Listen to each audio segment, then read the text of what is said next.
I was diagnosed with bowel cancer in March 2010 and had an operation in June of that year to remove part of my bowel. Following the operation, I was offered a course of chemotherapy to improve my chances of avoiding any reoccurrence of the disease. Prior to the chemotherapy starting, I had a briefing session with a sister and a nurse at the chemotherapy unit. This was very thorough and included a visit to the unit where I would be having treatment. The nurses emphasised the importance for me to keep in contact with the unit or the 24-hour helpline if I had any health worries. But I don't think this really sunk in at the time because I was given so much information all in one go.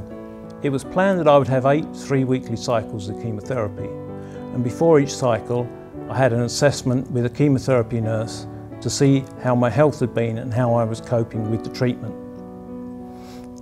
At one of the early sessions, the nurse reiterated to me the importance of keeping in touch with the unit if I had any concerns about my health. And I think it was at this point that it really sunk in that I wouldn't be seen as a nuisance or a time waster if I had to phone the unit. During the following cycle of treatment, I suffered with severe diarrhoea, and remembering what the nurse had told me, I phoned into the unit and spoke to one of the nurses.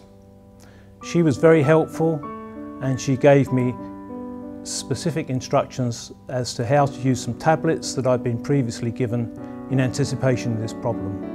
And the problem was very quickly solved.